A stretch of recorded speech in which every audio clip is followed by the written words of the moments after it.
El movimiento de 1968 en México fue un movimiento social, en el que además de estudiantes de la Universidad Nacional Autónoma de México, el Instituto Politécnico Nacional, el Colegio de México, la Universidad Autónoma Chapingo, la Universidad Iberoamericana, la Universidad Michoacana de San Nicolás de Hidalgo, la Benemérita Universidad Autónoma de Puebla y la Escuela Nacional de Antropología e Historia, participaron profesores, intelectuales, amas de casa, obreros, campesinos, comerciantes y profesionales en la Ciudad de México, y estados como Coahuila, Durango, Michoacán, Nuevo León, Puebla, Oaxaca, Sinaloa y Veracruz, constituidos en el órgano directriz del movimiento denominado Consejo Nacional de Huelga, CNH.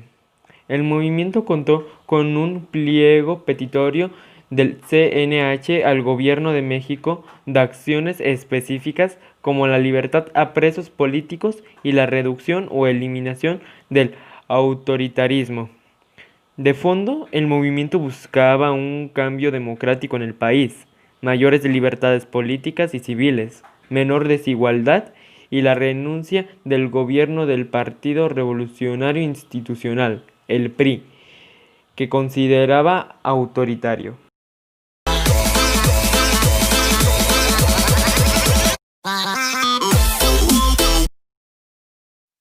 El Estado mexicano, que caracterizó el movimiento como el intento de derrocar al gobierno, instaurar un régimen comunista como parte de un plan subversivo de proyección internacional, lo criminalizó, argumentando que sus participantes eran terroristas, delincuentes o un peligro para la seguridad nacional.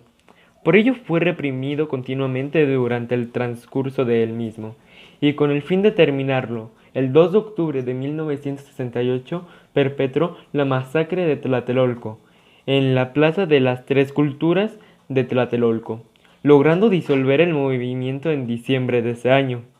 El hecho fue cometido de manera conjunta, como parte de la Operación Galena, por el grupo paramilitar denominado Batallón Olimpia, la Dirección Federal de Seguridad, la llamada entonces Policía Secreta y el Ejército Mexicano en contra de una manifestación convocada por el CNH. De acuerdo con lo dicho por sí mismo en 1969 y por Luis Echeverría Álvarez, el responsable de la matanza fue Gustavo Díaz Ordaz.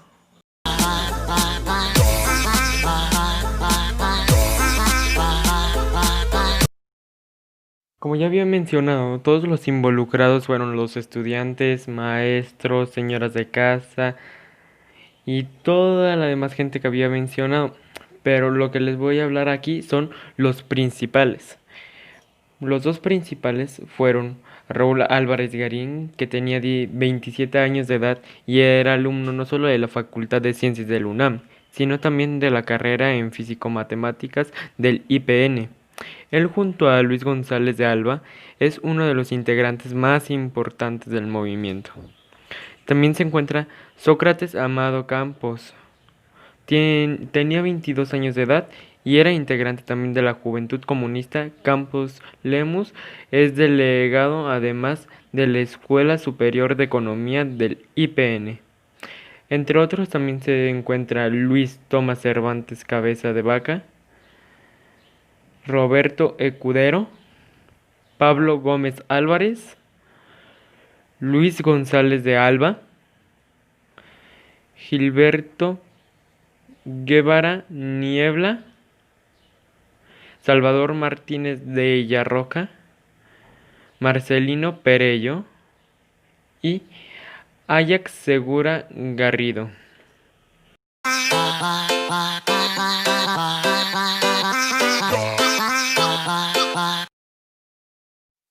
De lo que les voy a decir es qué hubo después del cambio de época. Les voy a mencionar 3 cosas que hubo que cambiaron a bien. El primero fue la educación. Uno de los mayores delegados del 68 fue un importante cambio en la educación pública, especialmente a nivel medio y superior, que permitió, entre otras cosas, la ampliación de lugares para recibir a más alumnos y diversas reformas a las leyes que hasta entonces estaban vigentes. El segundo de estos tres fueron los medios, no solamente al día siguiente de los hechos, sino durante más de 2 décadas. El tema del 2 de octubre de 1968 no era tratado en los medios y había muy pocos espacios en donde se exhibían materiales como el documental El Grito, dirigido por Leobardo López, y que incluye registros fílmicos de alumnos del Centro Universitario de Estudios Cinematográficos de la UNAM. De hecho, en el cine comercial el tema se trató al menos directamente, hasta el estreno de la película Rojo Amanecer, la cual fue dirigida por Jorge Fons, producida por Valentín Trujillo y protagonizada por María Rojo, Héctor Bonilla, Bruno Bichir, Demián Bichir y Eduardo Palomo.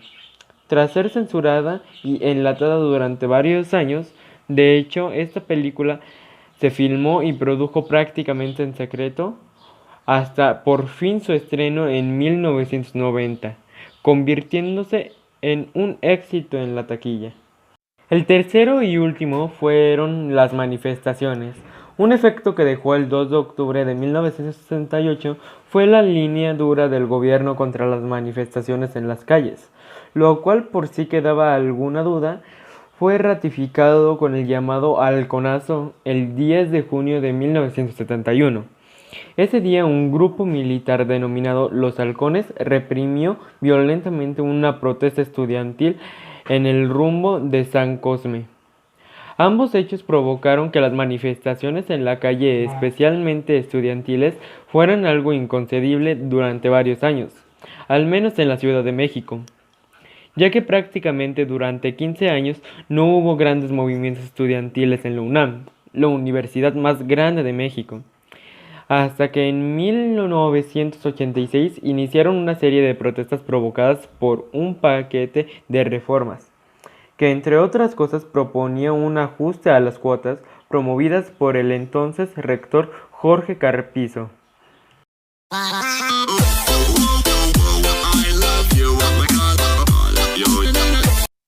En sí, después del suceso, el cual acabó en la noche del 2 de octubre del 68, no se cuenta que haya habido mucha problemática o alguna problemática para después llevar a cabo los Juegos Olímpicos, ya que de hecho los Juegos Olímpicos del 68 fueron llevados a cabo 10 días después del acontecimiento y se llevó sin algún tipo de problema grave.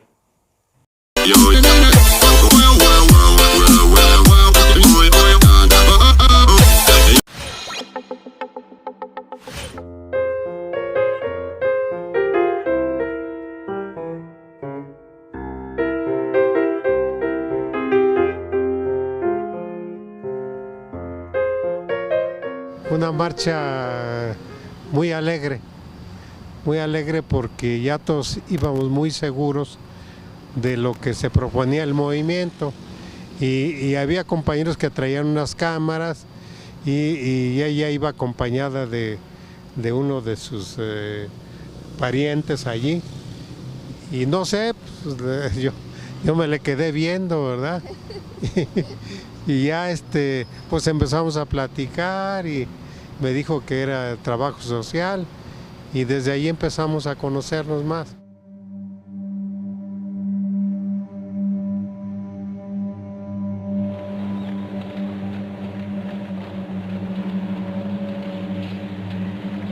He pasado por el lado de Reforma y una que otra vez paso por el frente, pero yo creo que 2 o 3 veces en la vida ya. No puedo ir allí, que fue el momento muy doloroso, muy agresivo. Pensaba en mis compañeros que no pudieron salir ni vivos y que pues ahí quedaron, ¿no? Porque era mucho balazo. Haga de cuenta que era como cuando ponen palomitas en una olla y así que tronando, igual oía yo las balas, decía, bueno, pero es que estamos en revolución, en guerra o qué. Pues yo creo que una actitud de odio hacia el gobierno por esa represión. Creo que no podemos olvidar eso. no podemos olvidarlo nunca, porque fue una represión sangrienta. Y aunque no nos haya tocado a nosotros, pues sí lo empezamos a sufrir. Y es peor, ¿verdad?, no haber acabado allí a estar viviendo con ese recuerdo, ¿verdad? Como que siente un poquito de culpa también, ¿verdad?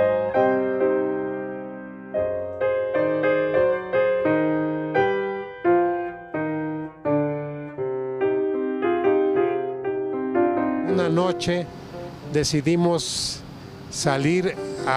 nos quedábamos en la UNAM, decidimos sacar unos botes de pintura del almacén de la UNAM, y aquí nos detuvieron entonces en Reforma, nos subieron a la Julia, y es por eso aparece una fotografía con algunos compañeros en donde yo estoy y aparezco como de traje, porque yo trabajaba en la Secretaría de Educación y siempre traíamos un trajecito.